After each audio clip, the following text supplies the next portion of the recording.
নমস্কাৰ, মই নৱজিত দাসে স্বাগতম জনাইছো আমাৰ চেনেললৈ। আজি আমি কোঅৰ্ডিনেট জিঅ'মেট্ৰি স্থানাংক জ্যামিতিৰ ওপৰত এটা ক্লাছ ল'ম। নৱম আৰু দশম লগতে বিভিন্ন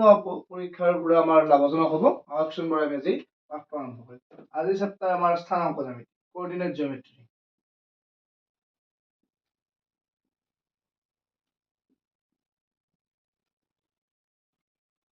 কোঅৰ্ডিনেট জিঅ'মেট্ৰি। তো ফাৰ্ষ্ট টাইম কোঅৰ্ডিনেট জিঅ'মেট্ৰিৰ কথা জানিলে আমি এটা এক্সিছ ড্ৰ কৰিছো। তোমাৰ ইয়াত এক্স এক্সিস তুমি ইয়াত এক্স ও এক্স ড্যাশ নাম দিলো আৰু এটা আমাৰ ওয়াই এক্সিস এটা আমাৰ ওয়াই ও ওয়াই ড্যাশ ফাৰ্স্ট নেক্সট আমি কি কৰিব পাৰিম ইয়াত আমাৰ চাৰিটা কোৱাড্ৰেন্ট হৈছে 1 2 3 4 গিটা কোৱাড্ৰেন্ট বা চক বা পাদ বুলিও কয় 1 2 3 4th কোৱাড্ৰেন্ট যদি মই ইয়াত ভ্যালুবিলাক পুট কৰো তেতিয়া আমাৰ ইয়াত হয় 1 2 ওপৰত হ'ব 1 2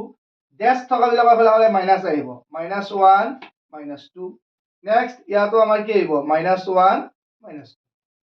এতিয়া আমি কি গম পালো যে এটা যদি আমি পয়েন্ট লিখো পয়েন্টটো আমি কি লিখিব লাগিব x, y যিকোনো পয়েন্ট এনি পয়েন্টৰ আমাৰ কোঅৰ্ডিনেট হৈছে x, y তো আমি কি গম পালো যে এইটো আমাৰ x এক্সিস এটা আমাৰ y এক্সিস তো ফাৰ্স্ট কোয়াড্ৰেন্টত x এক্সিস বিলাক সদায় কি সিম্বল হৈছে প্লাস আৰু y বিলাক আমাৰ কি হৈ গৈছে প্লাস সো ফাৰ্স্ট কোয়াড্ৰেন্ট হয় আমাৰ প্লাস প্লাস ঠিক সেকেন্ড কোয়াড্ৰেন্টত আমাৰ x এক্সিস বিলাকত কি হৈছে মাইনাস আহিছে সো আমাৰ হ'ব মাইনাস প্লাস কাৰণ y এক্সিস বিলাক কি হৈ গৈছে প্লাস হৈ গৈছে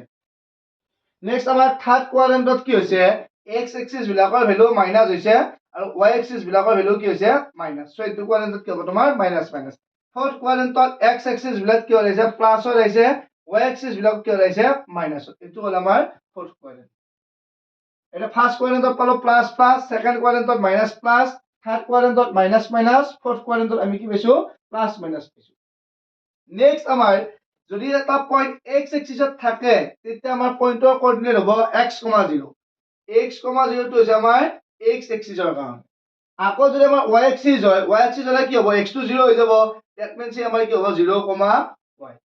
কোঅৰ্ডিনেট হলে আমাৰ x y হয় এনি পয়েন্ট x এক্সিস বুলি ক'লে x টো থাকিব x, কি হ'ব তোমাৰ 0 হ'ব তাত y টো 0 আকৌ y এক্সিস বুলি ক'লে x ৰ ভ্যালুটো 0 হ'ব মানে ফাৰ্স্টত 0 হৈছে সেকেন্ডত y হৈছে আৰু যদি আমাৰ x এক্সিসৰ ইকুৱেশন লিখিব দিয়ে x এক্সিসত আমাৰ কোন 0 হয় y 0 হয় সো x এক্সিসৰ ইকুৱেশন হ'ব আমাৰ কি y = 0 আৰু y এক্সিসৰ ইকুৱেশন হ'ব আমাৰ কি কোন 0 x = 0 এইখিনি কথা আমাৰ মেইন মন কৰিবলগীয়া এতিয়া আমি এটা ইয়াত যিকোনো পয়েন্ট লিখিলো যেনে -3, 5 এই পয়েন্টটো কোন কোয়াড্রেন্টত আছে ফার্স্টত আমাৰ মাইনাস থাকিল সেকেন্ডত আমাৰ কি থাকিল প্লাস থাকিল এই মাইনাস প্লাস হলে আমাৰ কোনটো কোয়াড্রেন্ট হ'ব সেকেন্ড কোয়াড্রেন্ট ঠিক আছে তো আকৌ যদি মই লিখিলো যে 3, 0 এটো কোন এক্সিসত আছে আমাৰ যেতিয়া ফার্স্টটো 0 হয় তেতিয়া y এক্সিসত থাকিব সেকেন্ডটো 0 হলে কোন এক্সিসত থাকিব x এক্সিসত থাকিব এই কোৱেশ্যনটো যেটো আমাৰ সেকেন্ডটো 0 আছে সো ই কি এক্সিসত থাকিব আমাৰ x এক্সিসত থাকিব প্লাস মাইনাসৰ কোনো কথা নাই মাইনাস থাকিলে x এক্সিসে হ'ল হয় এইখিনিও তোমালোকৰ কোঅৰ্ডিনেটৰ ওপৰত ডিসকাশন কৰিলো আমি এবাৰ যিকোনো এটা পয়েন্ট ধৰিছো মই p লিখিলো x1, y1 আৰু q লিখিছো x2, y2 এই পয়েন্ট দুটা যদি আমি দূৰত্ব ওলাও কাৰ দূৰত্ব ওলাম আমি p টোৰ দূৰত্বৰ এটা ফৰ্মুলা আছে তাক কয় ডিসটেন্স ফৰ্মুলা বা দূৰত্ব সূত্ৰ এতিয়া দুটা বিন্দুৰ মাজত যদি দূৰত্ব উলিয়াব লাগে আমি কি কৰিব লাগিব ইয়াৰ পৰা ইয়াক মাইনাস কৰিব লাগিব কৰি whole square that means x2 - x1 whole square plus y পৰা y2 কি কৰিলো এটো y2 - y1 হোল স্কয়াৰ এটো হ'ল আমাৰ ডিসটেন্স ফৰ্মুলা দুটা পয়েন্টৰ মাজত যদি আমি ডিসটেন্স উলিয়াব লাগে দ্যাট মিন্স মই দুটা পয়েন্ট ধৰি ললো 1, 2 আৰু এটা ললো মই 3, 4 এই দুটা পয়েন্টৰ যদি ডিসটেন্স উলাও তেতিয়া ফৰ্মুলা আমাৰ কি হ'ব ইয়াৰে ফাৰ্স্টৰ পৰা ফাৰ্স্টটো মাইনাস কৰি স্কয়াৰ কৰিব লাগিব দ্যাট মিন্স 3 পৰা 1 মাইনাস কৰিলে 2 হয় 2 স্কয়াৰ কৰিলো কৰ পৰা আছে বুজি পাইছো সবে 3 পৰা 1 টো মাইনাস কৰিছো আকৌ নেক্সট ইয়াৰ পৰা এইটো 4 ৰ পৰা 2 মাইনাস কৰিলে কি হ'ব 2 হ'ব 2 কি হ'ব স্কয়াৰ হ'ব 2 স্কয়াৰ কৰিলে 4 2 স্কয়াৰ কৰিলে কি হ'ব 4 4 এ 4 হ'ব 8 আৰু 8 টোক যদি আমি স্কুৱেৰ ৰুটটো ভাঙি দিওঁ তেতিয়া কি লিখিব পৰা যাব 2 ৰুট 2 এইটো সকলোৱে বুজি পায় ইট মিন্স হৈছে তোমাৰ কেইটা 2 হ'ব 3টা 2 গতিকে দুটা থাকিলে আমি এটা লিখিব পাৰো স্কুৱেৰ ৰুটত আৰু এক্সট্ৰা থাকিলে তাত আমি কি দিব লাগে ৰুট দিব লাগে আৰু ডিসটেন্স ওলোৱাৰ কাৰণে পিছফালে আমি কি লিখিব লাগিব ইউনিট লিখিব লাগিব এইটো হৈছে আমাৰ দুটা পইণ্টৰ মাজৰ ডিসটেন্স ওলোৱাৰ ফৰ্মুলা একেবাৰে ইজি ইয়াৰে পৰা x2 ৰ পৰা এইটো x1 মাইনাস কৰি হোল স্কয়াৰ y2 ৰ পৰা y1 মাইনাস কৰি আমি কি কৰিব লাগিব হোল স্কয়াৰ কৰিব লাগিব নেক্সট আমি এবাৰ মিড পইণ্ট চাও যদি দুটা বিন্দুৰ মাজৰ মধ্যবিন্দু আমাক উলিয়াব দিয়ে মিড পইণ্ট তেতিয়া আমি কেনেকৈ উলিয়াব লাগিব পইণ্ট দুটা মই একেই ধৰিলো p of x1, y1 আৰু q2 ধৰিছো x2, y এতিয়া যদি ইহতৰ মিড পইণ্ট উলাও তেতিয়া আমাৰ ফৰ্মুলা হ'ল x1 plus x2 by 2, y1 plus y2 by 2 এই দুটা প্লাস কৰি x দুটা কৰি 2 ৰে ডিভাইড y দুটা প্লাস কৰি কি কৰিব লাগিব 2 ৰে ডিভাইড কৰিব লাগিব এইটো হৈছে আমাৰ মিড পইণ্ট বা মধ্যবিন্দু যেনেবা আমাৰ এটা লাইন দিছে আৰু দ্যাট মিন্স এটা লাইন এইটো পইণ্ট দিলে আমাক 2,8 আৰু এইটো পইণ্ট আমাক দিয়া আছে 4,6 তেতিয়া এই পইণ্টৰ কোঅৰ্ডিনেট আমাৰ কি হ'ব তেতিয়া আমি কি কৰিব লাগিব ফাৰ্স্ট এটা সাম কৰিলো 2 আৰু 4 যদি আমি সাম কৰি দিও কিমান পোৱা যাব 6 পোৱা যাব 6 or half আমাৰ কিমান হ'ব 3 8 টকা 6 টকা প্লাস কৰিলে কিমান হ'ব 14 14 or half আমাৰ কিমান হ'ব 7 সো মিড পইণ্ট আমাৰ কি হ'ব 3,7 ফৰ্মুলা হ'ল এটো x1 plus x2 প্ৰথম দুটা প্লাস কৰি 2 ৰে ডিভাইড আৰু দ্বিতীয় দুটা প্লাস কৰি 2 ৰে ডিভাইড এটো হ'ল তোমালোকৰ মিড পইণ্টৰ ফৰ্মুলা নেক্সট আমি আগবাঢ়িম সেকশন ফৰ্মুলা এটা আছে সেকশন ফৰ্মুলা মানে আছে আমাৰ বিভাজন সূত্ৰ সেকশন ফৰ্মুলাটো আমাৰ পইণ্ট একে ধৰিলো আৰু পইণ্টটো ভাবে লিখা নাই আৰু তাত যেটো আমাৰ ৰেশিও থাকিব অনুপাত দুটা আমি ধৰি ললো m1:m2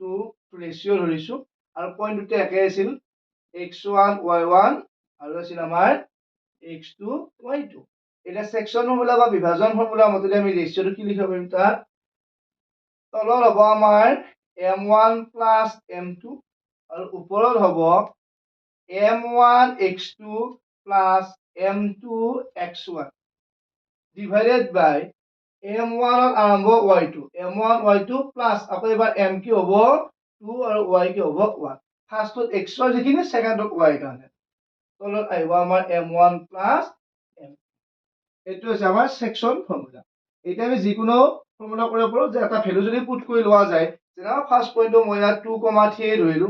ৰেশিও ধৰিলো যে আমাক 1:2 ৰেশিও দিছে আৰু সেকেন্ড পইণ্টটো মই ধৰি লৈছো 5,7 তেতিয়া আমি কি ফৰ্মুলাটো এপ্লাই কৰিলে হ'ল তাৰে m1 plus m2 m1 মানে 1 আছে 1 plus কি হ'ব আমাৰ 2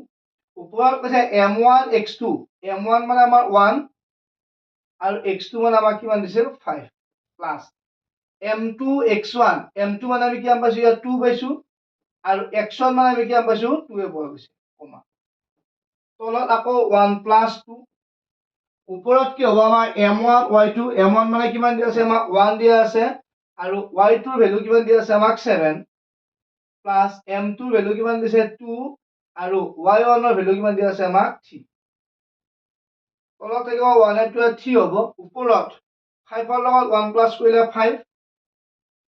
আগতে প্ৰডাক্ট হয় তাৰপিছত 2 2 যায় 4 কমা 1 plus 2 3 1 7 যায় 7 plus 2 3 যায় 6 নেক্সট এনসার হ'ব 5 ৰ লগত 4 প্লাস কৰিলে 9/3 কমা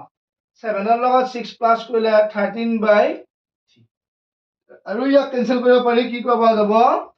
যে 3 ৰে 9 ক 3 টাইমছ আৰু এটো আমাৰ কিমান হ'ব 13/, এইটো হ'ল তোমালোকৰ সেকশন ফৰ্মুলা বা অন্তৰ্ভুক্ত কৰা যেটো স্থানাঙ্ক কোঅৰ্ডিনেট হয় বিভাজন ফৰ্মুলা কৰি ইয়াক আমি ভ্যালুটো লব পাৰি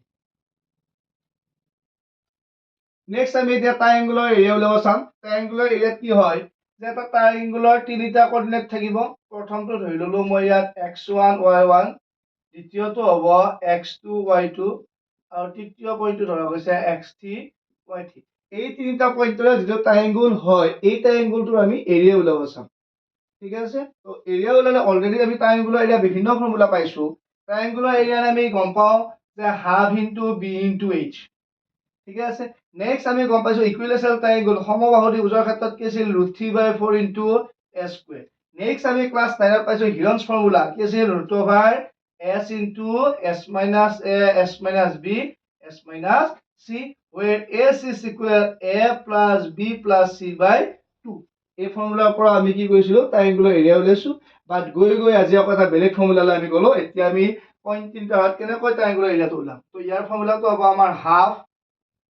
x1 y2 minus y3 plus আকৌ x1 তো এবাৰ x কি হ'ব 2 হ'ব এটুত মন দিবা 1 2 3 মিলি থাকিব এটা 2 পাইছো মিন্স এবাৰ 3 পাব লাগিব কি 3 পাম এবাৰ ভিতৰ হৰাই y পাম y3 মাইনাস আহিব এবাৰ 3 পিছত কি হ'ল এটা আৰু 1 প্লাস x1 গল x2 গল x কি আহিব 3 আহিব তিনিটা পইণ্ট থাকা পিছত যেতিয়া পইণ্টত 3 থাকিব ক'ত আৰম্ভ হ'ব 1 ত আৰু ভিতৰত y হয় মত ৰাখিলো y1 মাইনাস কি হ'ব তোমাৰ y এটো হল ট্ৰায়াঙ্গুলাৰ এৰিয়াৰ ফৰ্মুলা মনত ৰাখাৰ বাহিৰত এটা হাফ আছে ভিতৰত কি হ'ব প্ৰথম x1 আহে আৰু ভিতৰটোত y2 y হৰ আহিব আৰু y আহিলে এটা 1 হলে 2 3 মত ৰাখিলে হ'ল মাইনাস হয় নাছত আকৌ প্লাস x1 গৈছে x2 2 ৰ পিছত কি হয় তোমাৰ 3 আহে গলে y3 y1 প্লাস x3 কি হ'ব y1 y2 আৰু যদি কোৱা থাকে যে এই পইণ্ট তিনিটা আমাৰ কোলিনিয়াৰ বুলি কয় বা একে ৰেখীয় বুলি কয় তেতিয়া যেটো তোমাৰ এই ট্ৰায়াঙ্গুলাৰ এৰিয়াৰ ফৰ্মুলা হয় তাৰ এৰিয়াটো কি হয় যেটো তোমাৰ area of triangle triangular diagram এটলা area of triangle to equal to কি হ'ব তোমালোকৰ 0 যে যেটো তোমাৰ কালি পোৱা যাব কাৰ কালি ত্ৰিভুজৰ কালি কি হ'ব লাগিব 0 হ'ব লাগিব তেতিয়া পইণ্ট কেইটা কি হয় একে ৰেখীয় হয় তেতিয়া আমি নেক্সট সলিউশন কৰিম আমি এটো কোৱেশ্যনত যদি চাও আমাক কি দিয়া আছে এটা সাৰ্কুলাৰ সেন্টাৰ দিয়া আছে আৰু ডায়ামিটাৰ দুটা পইণ্ট আমি a আৰু b দিয়া আছে এটা a পইণ্টৰ ভ্যালু দিয়া নাই দ্যাট মিন্স আমি x আৰু y লিখি লৈছো আৰু কোৱেশ্যনটোৰ পৰা আমি কি কৰিব লাগে a ভ্যালুটো ফাইন্ড কৰিব লাগে তো আমাৰ এটো যেটো সেন্টাৰ হয় সো এটা আমি ওৰে ডিনোট কৰিছো আৰু ই আমাৰ কি হয় মিড পইণ্ট হয় সো আমি কি লিখিব পাৰিম according to question 2, -3 যেটো তোমাৰ মিড পইণ্টৰ কোঅৰ্ডিনেট হয় তাক আমি কেনেকৈ উলাইছিলো ফাৰ্স্ট দুটা প্লাস কৰি 2 ৰে ডিভাইড কাকা প্লাস কৰিলো x + 1/2 কমা আমাৰ কি হ'ব y + 4/2 নেক্সট ইয়াত আমাৰ কি থাকিল 2, -3 এটো আমাৰ সিম্পলিফাই কৰাৰ উপায় নাই সো আমি এটো কি কৰিব লাগিব এতিয়া সেপাৰেট এটাৰ লগত এটো ইকুৱেল ইয়াৰ লগত ইকুৱেল ইয়াৰ লগত সেকেন্ড পাৰ্ট ইকুৱেল যেতিয়া আমি কম্পেয়াৰ কৰিম সো কি লিখিলো 2 = x + 1/2 আৰু এটোত আমাৰ কি হ'ব -3 = y + 4/2 নেক্সট যদি আমি সিম্পলিফাই কৰো x + 1 = 2 2 * 4 সো আমাৰ x = 1 টো ইফালে আহিলে মাইনাস হ'ব 4 ৰ পৰা 1 মাইনাস কৰিলে কি পোৱা যাব 3 পোৱা যাব আকৌ যদি আমি ইয়াক সিম্পলিফাই কৰো দেন আমাৰ y + 4 = 3 2 * -6 সো আমাৰ y = ইয়াত -6 আছিল 4 টো ইফালে আহিলে তোমাৰ -4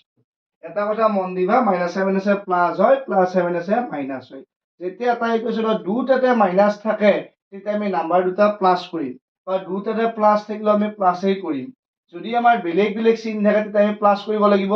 আৰু ডাঙৰৰ আগত যি চিন থাকে তাক বাদ দিলে হ'ল এতিয়া দুটাতে একে চিন আছে সো আমি কি কৰিম 6 এ ভৰে কি হ'ব 10 ডাঙৰৰ আগত মাইনাস তাৰ আগত মাইনাস দ্যাট মিন্স আমি y ভ্যালু কি পালো -10 পালো এতিয়া আমাৰ a কোঅৰ্ডিনেটটো কি হ'ব 3, -10 এই যে এটো মই কলো এটো এটা কথা কলো তুমি চাবা -6 + 4 হল এটাত প্লাস এটাত মাইনাস আছে তেতিয়া আমি কি কৰিব লাগিব মাইনাস কৰিব লাগিব 6 ৰ পৰা 4 মাইনাস কৰিলে কি হয় আমাৰ 2 হয় এই ডাঙৰৰ আগত মাইনাস থকা আনসাৰটো কি হ'ব আমাৰ মাইনাস আহিব আকৌ যদি এনেকা থাকে যে -4 + 6 এটাত প্লাস এটাত মাইনাস দ্যাট মিন্স আমি কি কৰিম মাইনাস কৰিম 6 ৰ পৰা 4 গলে কি হ'ব 2 হ'ব ডাঙৰৰ আগত প্লাস থকা আনসাৰটো কি হ'ব আমাৰ 5 হ'ব এটা জেনাৰেল সিম্পল কথা আমি কৰিম ধন্যবাদ পুনৰ লগ পাম নেক্সট ভিডিঅ'বিলাক বেছি দীঘলীয়া কৰা নাই ঠিক আছে ভালদৰে পঢ়া শুনা কৰি থকা পৰীক্ষাৰ সময় সমাগত